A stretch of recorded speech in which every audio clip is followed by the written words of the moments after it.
Hey guys, and welcome to the next tutorial of ethical hacking and penetration testing via KaliLinux. So by far we have come to the almost end of the road, and there are very few topics left for me to go ahead and complete this tutorial. So in of these few topics I will be covering cryptography and database and session hijacking. So what exactly is cryptography? That is the first thing. You may have heard in movies about the encryption and decryption process, or in lots of movies or spy movies, you may have heard that this file is encrypted, we need to crack it, and something or the other thing like that. So, what exactly is cryptography? In movies, they have actually gone way too far ahead and shown a lot of things that's not actually possible in reality. But reality is not that different as well. Cryptography is where security engineering meets mathematics, and it's get quite a hell lot of complicated over here. It provides us with the tools that underlie most modern security protocols, and it is probably the key enabling technology for protecting distributed systems, yet it is surprisingly hard to do right. So, as we have seen previously, protocols cryptography have always been used to protect the wrong things, or they're used to protect them in the wrong way. So we will be seeing them in this tutorial today. So in this tutorial I'll be teaching you what is cryptography exactly, its history, what are the basic four parts of cryptography, algorithms, strengths, encryption, decryption keys, and the advantages and disadvantages in the end.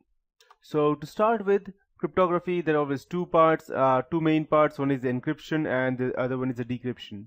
So I'll be giving you more examples as we go ahead and start looking in detail at real applications.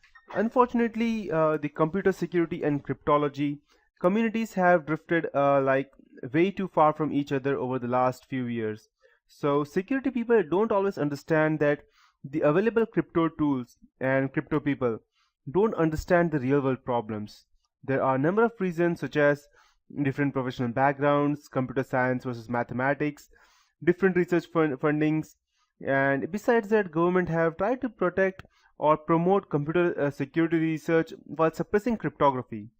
So it reminds me something of a story told by one of my medical friends. He's in medical, and he told me that when he was young, he worked for a few years in a country where, for economic reasons, they had shortened their medical degrees and concentrated on producing specialists as quickly as possible. One day, a patient who had both kidneys removed and was awaiting a transplant needed his dialysis shunt redone. The surgeon sent the patient back from the theater on the grounds that there were no urinalysis on the file. It just didn't occur to him that the patient with no kidneys could not produce any urine. So, just as a doctor needs to understand physiology as well as surgery, so much a security engineer needs to be familiar with cryptography as well as computer security, and much with cryptography as well. So I won't be teaching you cryptology, and these two are two different things, cryptology and cryptography. So I won't go much into mathematics today, and I'll just be explaining the basic institutions and constructions that seem to be the most cause of confusion. If you have to use cryptography in anything reassembling a novel way, then I would strongly recommend that you read a lot more about it. Computer security people often ask for the non-mathematical definitions of a cryptographic terms. The basic terminology is that cryptography refers to science, an art of deciphering or designing ciphers. Cryptanalysis to science and art of breaking them. While cryptology, often shortened to just crypto, is the study of both, that is cryptanalysis to science and designing ciphers. So the input to an encryption process is commonly called as the plain text, the output is called as the ciphertext. And thereafter, things will get more complicated as I continue with this tutorial. There are n number of cryptographic primitives, basic building blocks such as block ciphers, stream ciphers, or hash functions. Block ciphers may either have one key for both encryption and decryption, in which case they are called as the shared key. And it can be again a secret key, or symmetric or asymmetric, or they can have separate keys for encryption and decryption, in which case they are called as a public key or asymmetric key. And thereafter we will have a digital signature scheme, which is a special type of asymmetric crypto primitive. And in the rest of this tutorial, I'll give you some fine historical examples to illustrate the basic concepts of cryptography.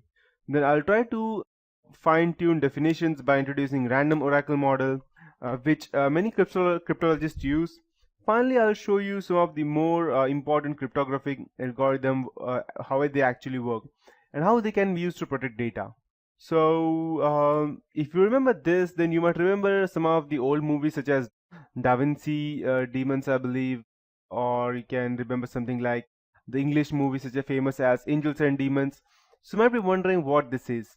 In the previous days, mostly famous by Leonardo da Vinci, who actually went ahead and created, I can say, as the first ciphertext. He was the first one to go ahead and pass different messages secretly during the Florence Wars and a lot of other stuff. So you might be wondering that how this exactly would come in help. So in the previous days, there was not much thing like if you go some password or something. He used to go ahead and create different types of cipher, and there were different type of liquids inside a specific, let's say, as you can see, this is printer, but there is another thing in which the paper was written something like this, and you will need to go ahead and decipher all the keys in a proper way. If you are not able to do that, then there would be a liquid over here which would directly go ahead and surpass to the actual paper in which the note was written, and the note would straight away burn, or there won't be anything left of it inside. It can be acid, or it can be any phosphoric acid or something like that. So it will straight away go ahead and get burnt, and you won't even know what was the message exactly. So you need to know the password, else the message would completely destroy itself, and you cannot even go ahead and force open it from either end, because again it is protected. So any kind of tampering with that, and it will still straight away go ahead and again throw away the liquid on the paper in which the message was written. Even the paper was a specific type of paper in which you cannot actually go ahead and write any random thing. So that's how ciphering was done in the previous days. So the most ancient and the basic problem of cryptography is secure communication over an insecure channel. Let's say, for example, party A wants to send, let's say, party A wants to send a secret message to party B over a communication line which may be tapped by an, let's say, party C or an adversary. The traditional solution to this problem is called private key encryption. In private key encryption, A and B both hold a meeting before the remote transition takes place and agree on a pair of encryption and decryption algorithms. That's, let's say, for example, in our case, let it be E and D. E is encryption, D is a decryption. And an additional piece of information, let's say S in our case, will be kept as secret. So we shall refer S as the secret key. So to be more precise, A wants to send something to the party B without it to be tapped by the adversary C. So it goes ahead and uses the encryption E and the decryption key D, and it uses the secret common key that known as S. So the adversary, which is C, may know that the encryption and the decryption algorithms E and D which are being used, but it does not know S is the secret key. So after the initial meeting, when A wants to send B a clear text or a plain text message over the insecure communication line, A will encrypt a specific clear text by computing the cipher. Let's say, for example, C equals to E into SM, and it will send it to B. And upon receipt, B will decrypt it C by computing again message equals to D S of C. So I'll just go ahead and write it down for you so that it will be easier for you to understand. So A will go ahead and compute the ciphertext by typing C, not exactly C. I'll just go ahead and let's say for example, C M is our message, and E is our encryption key, and S is our secret. So let's I will take X as the ciphertext. So I'll text X equals to E of S comma M. So this will be the ciphertext that he will be sending, and the decryption key that B would be receiving would be something like M equals to D of S comma X. So the line tapper or the adversary who does not know X should not be able to compute the M from X. If he is able to, then this would be of no use. It will be total waste. So this is how it works exactly in reality. But in the previous time, the Arabs, they generalized this idea to the mono-alphabetic substitution, in which a keyword is used to permute the cipher alphabet. So I will write the plain text in lowercase letters and the ciphertext in uppercase. So and it will be something like I'll just go and show you. I have one with me right now, so I'll just let me check if I have used that. Perfect, I'll show that later on. So the ciphertext would be something like CYAN space RWSGKR space AN space AH and RHTFANY MSOYRM OYSH SMSEAC NCMAKO. Okay, so when you go to look at this specific thing, you will not even recognize what it is exactly, but breaking ciphers of this kind is straightforward pencil and paper puzzle, which you may have done in primary school.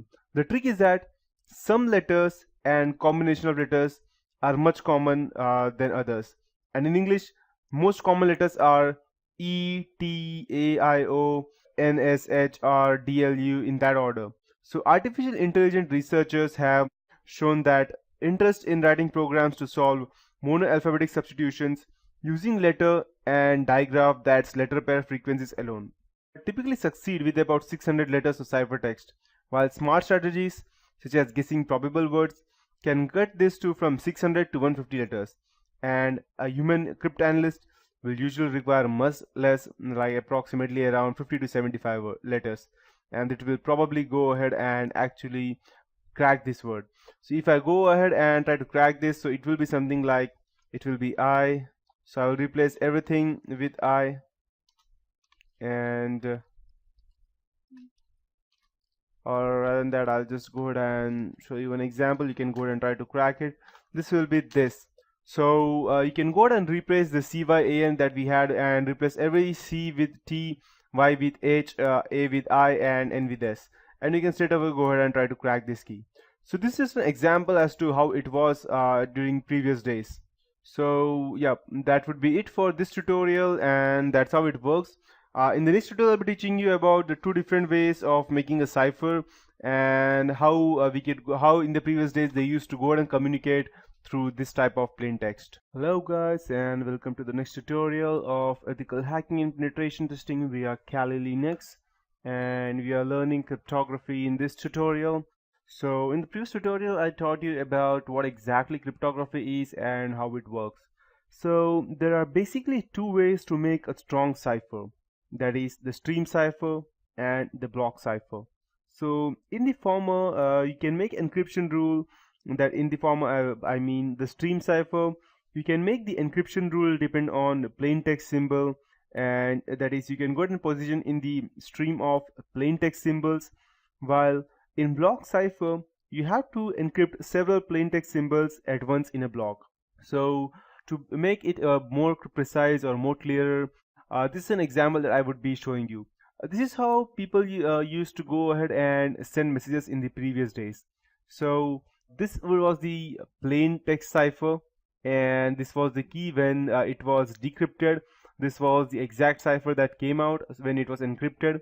Again, when this key was used, you can see that the key is different. When this key was used, the plain text was exactly the opposite. That's Hail Hitler, and it was here Hang Hitler. But this is what the original the message was. This was the spy's, what he told the message would be, but this was manipulated because he used two different things, the key from over here and cipher from over here, but the plain text was from over here. This is how you could go ahead and manipulate different types of ciphertext.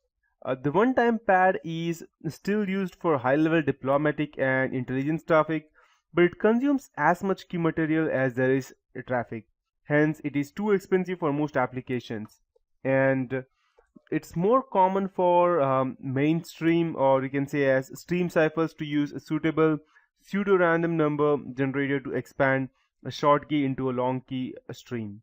The data is, you can say, it's not encrypted, it's encrypted but not that hard, but it's encrypted by using the exclusive O-ring in the key stream, one bit at a time along with the data. It's not enough for the key stream to appear random. in the sense of, let's say, passing the standard series randomness test. It also must have the property that an opponent who gets their hands on even a number of keystream bits should not be able to predict any more of them. That means even if they have half the knowledge of exactly what is happening, they should not have the remaining knowledge just with the half of the knowledge. So you need to formalize this more tightly in the next section. Stream ciphers are commonly used nowadays in hardware applications where the number of gates has to be minimized to save power.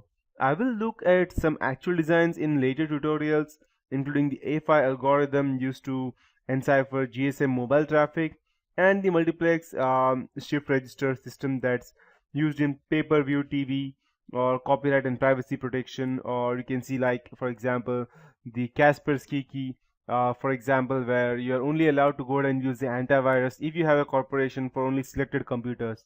For more, you need to go ahead and purchase or buy more of their stuff.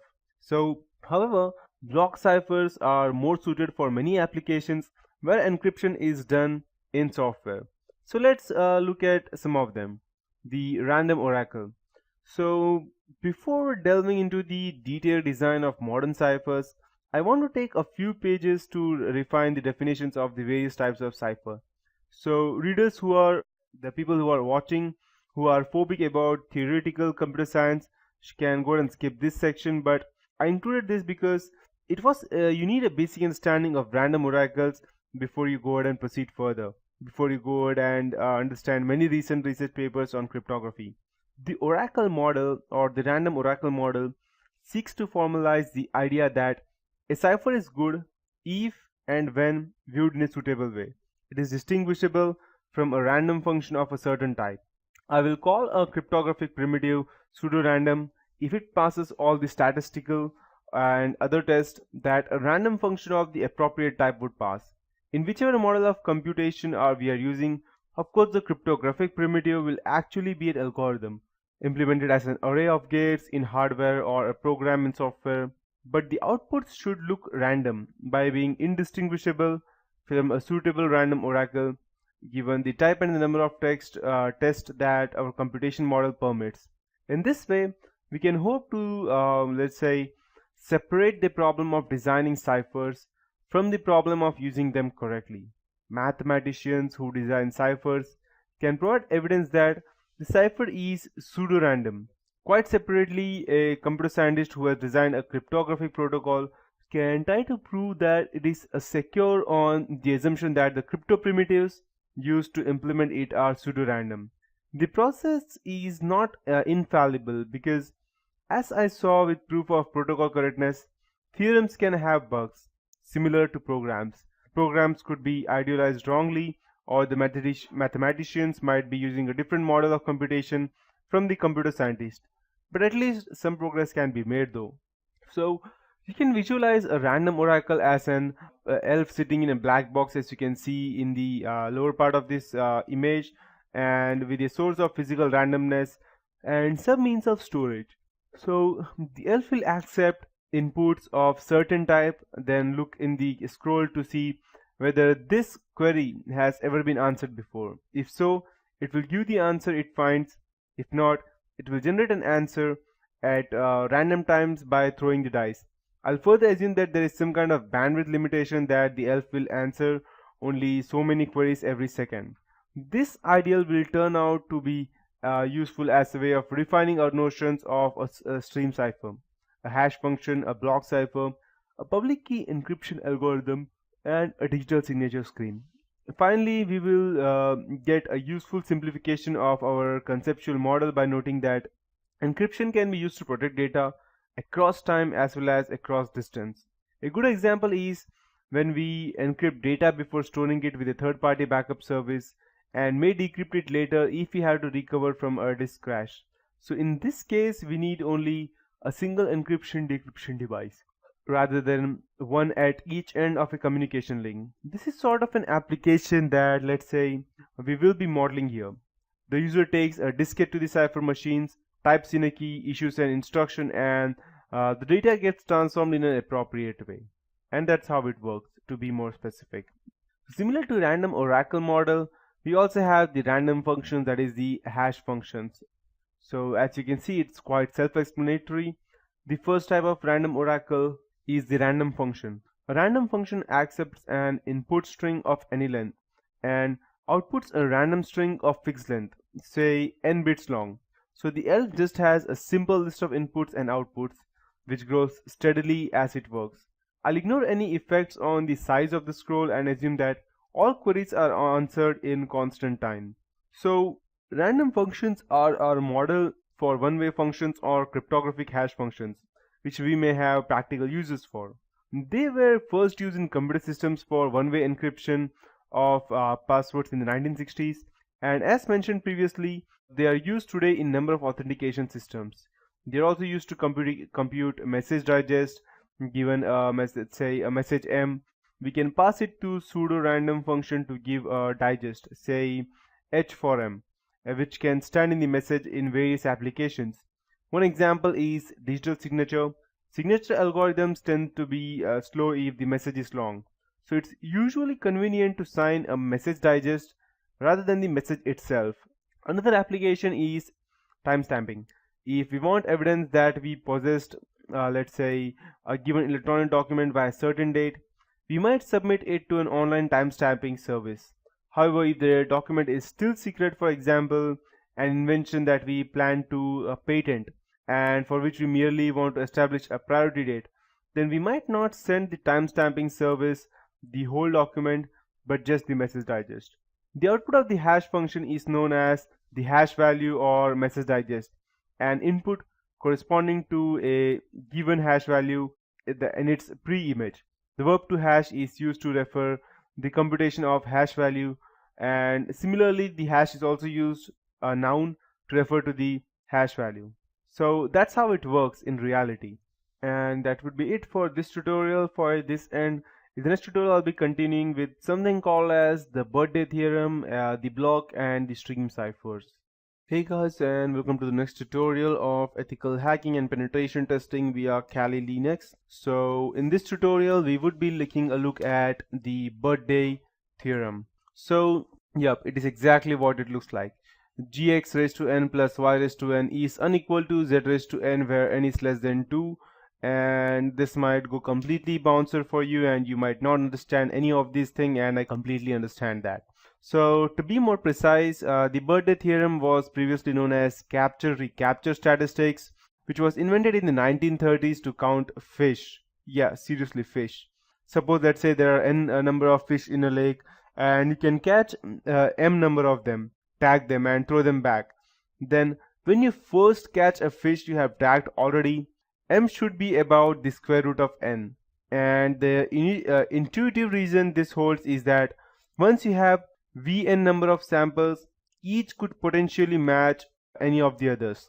So the number of possible matches is about V capital N, or just n, which is what you exactly need.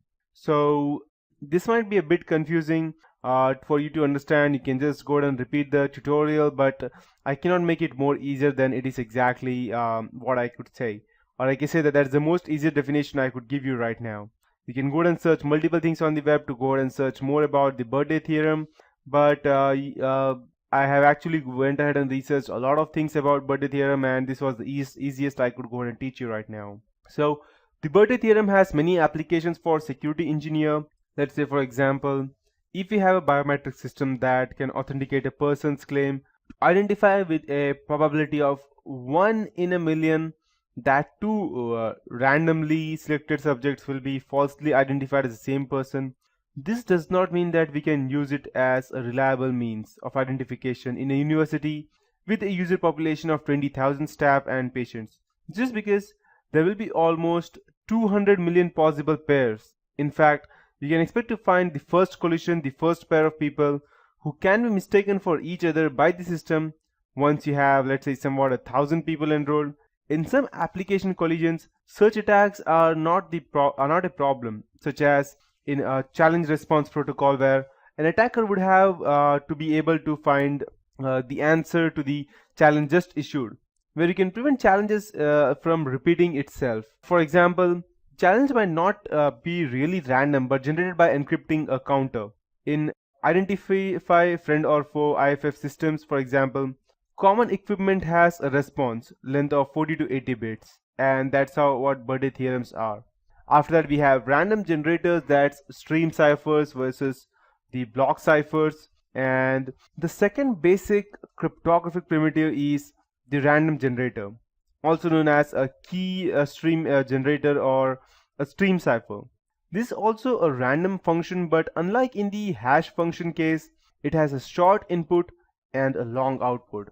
So if we had a good pseudo-random function whose input and output were a billion bits long, and we never wanted to handle any objects other larger than this, we could turn it into a hash function by throwing away all but a few thousand bits of the output, and a stream cipher by padding all but a few hundred bits of the input with a constant. At the conceptual level, however, it's common to think of a stream cipher as a random oracle whose input length is fixed, while the output is a very long stream of bits known as key stream. It can be again used to quite simply to protect the confidentiality of backup data. We can go to the key stream generator, enter a key, get a long file of random bits, be it exclusive or with our plain text data to get ciphertext, which we then send to our backup contractor. We can think of the elf generating a random tape of the required length each time he is presented with a new key as input, giving it to us and keeping a copy of it on his scroll for reference in case he is given the same input again. So if we need to recover the data, we go back to the generator, enter the same key, get the same long file of random data and exclusive, or it with our ciphertext to get our plain text data back again. Other people with access to the keystream generator won't be able to generate the same key stream unless they know the key exactly. And that's what the stream ciphers are. As for block ciphers, it's the third type of primitive and the most important in modern commercial cryptography is the block cipher, which I will model as the random permutation. Here the function is invertible. So let me just skip. Okay, and yeah, I was saying invertible. So the input plain text and the output ciphertext are of fixed size. With Playfair, let's say both input and output are 2 characters. With DES, they are both bit strings of 64 bits. Whatever the number of symbols and the underlying alphabet encryption acts on a block of fixed length. So if you want to encrypt a shorter input, you have to pad it, as with our final Z in our Playfair example. So you can visualize block encryption such as we have an elf in a box with a dice and a scroll. On the left is a column of plain text and on the right is a column of ciphertext. So when we ask the elf to encrypt a message, it checks in the left hand column to see if it has a record of it. If not, it uses dice to generate a random ciphertext of the appropriate size, and it should be one that does not appear in the right hand column of the scroll, and write down the plain ciphertext in the scroll. If it does find a record, it gives us the corresponding ciphertext from the right hand column, and when it is asked to decrypt, the elf does the same but with the function on the columns reversed. So he takes the input ciphertext, checks it, but this time on the right hand scroll, and if he finds it, he gives the message with which it was previously associated. If not, he generates a message at random which does not already appear in the left hand column and notes it down. A block cipher is a keyed family of pseudo-random permutations. For each key we have a single permutation that is, let's say, independent of each other. So you can think of each key as corresponding to a different scroll. The intuitive idea over here is that given the plain text and the key, a cipher machine should output the ciphertext, and given the ciphertext and the key, it should output the plain text. But given only the plain text and the ciphertext, it should output nothing. And that's how they work exactly. And after that, now we have the digital signature. The final primitive over here, which I will define here today, is the digital signature. The basic idea is that a signature on a message can be created by only one person, but it can be checked by anyone. It can thus perform the sort of function in the electronic world that ordinary signatures do in the world of paper. Signature schemes can be deterministic or randomized. In the first, computing a signature on a message will always give the same result. In the second, it will give a different result each time you compute. And when you go and when it provides different results each time you compute, it is more like a handwritten signature. So no two are ever alike, but the bank has a means of deciding whether a given signature specimen is genuine or forged. So similarly, signature schemes may or may not support message recovery. If they do, then given the signature, anyone can recover the message on which it was generated. And if they don't, then the verifier needs to know or guess the message before he can perform the verification. So there are also more specialized signature schemes such as blind signatures and threshold signatures, but I will postpone the discussion for now. Formally, a signature scheme like public encryption key scheme has a key pair generation function that, given a random input R, will return two keys. So S and R, that's the private signing key, and VR, the public signature verification key, with properties such as, given the public signature verification key VR, it is infeasible to compute the private signature key as R. And there is a digital signature function that, given a message M and a private signature key as R, it will produce a signature SIGSR, that's size R, for the M.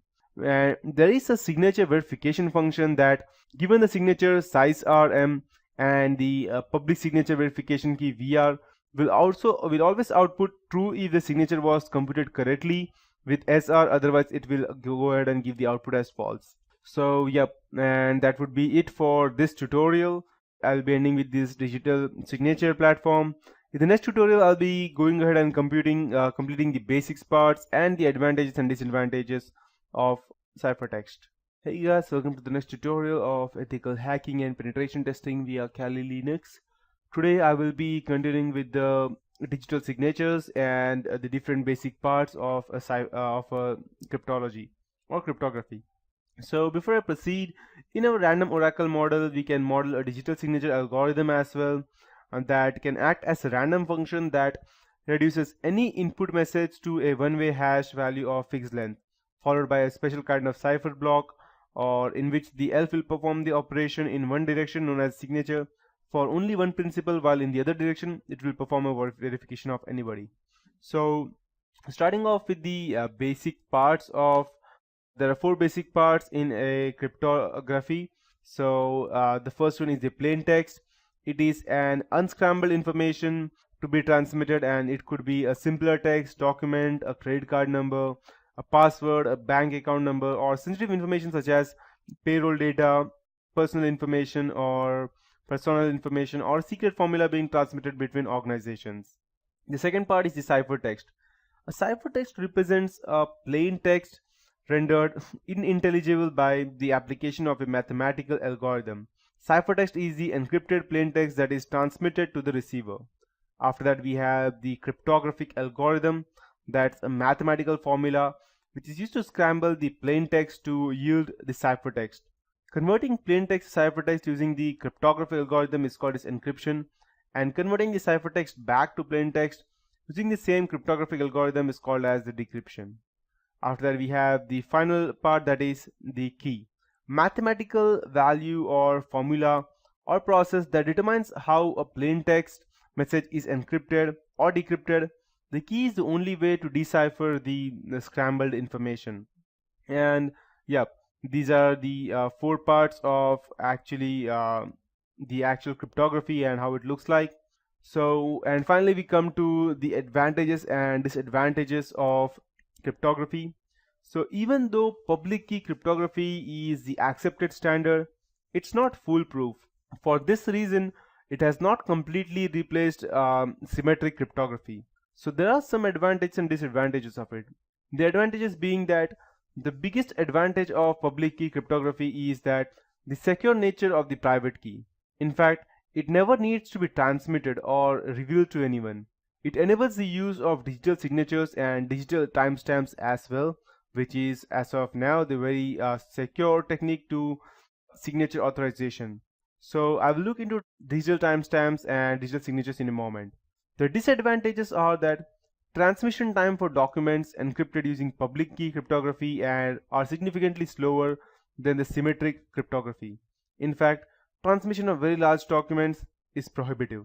And the another part is that the key sizes must be significantly larger than symmetric cryptography to achieve the same level of protection. And the final con would be that the public key cryptography is susceptible to impersonation attacks. So yeah, no one can be held responsible for that though. So let me explain this to you with an example. The ABC company maintains a payroll information for a variety of organizations. The payroll information is frequently transmitted over the internet from participating companies.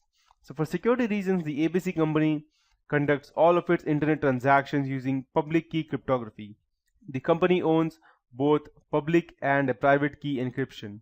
The public key is made available to all participating organizations and in fact is openly available to anyone who wants to download it from the ABC website.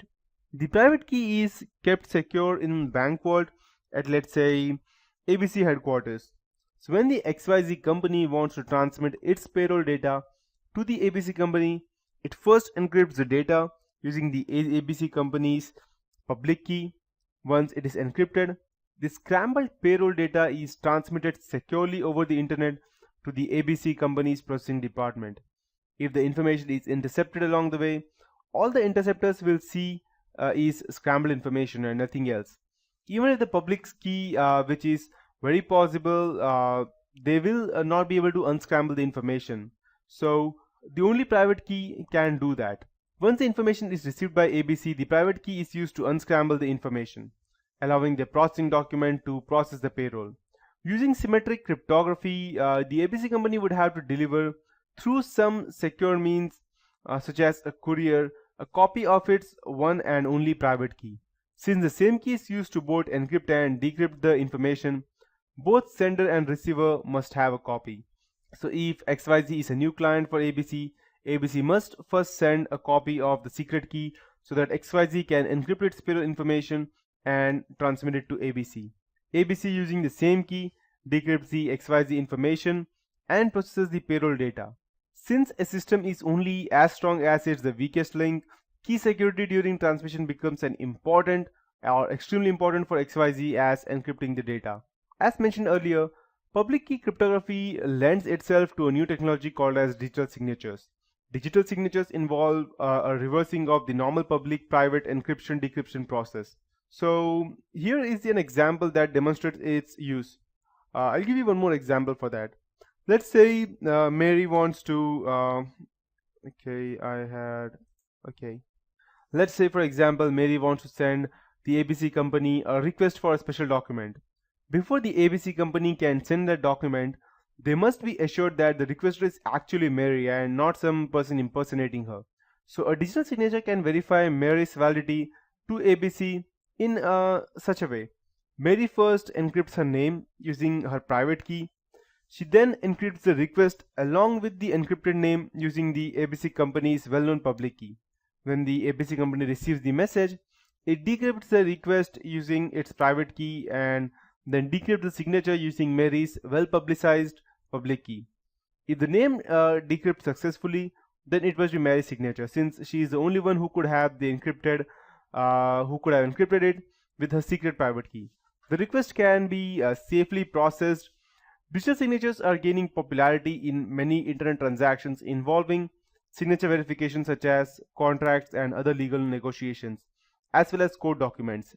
Recent enhancements to digital signatures include such as digital timestamps.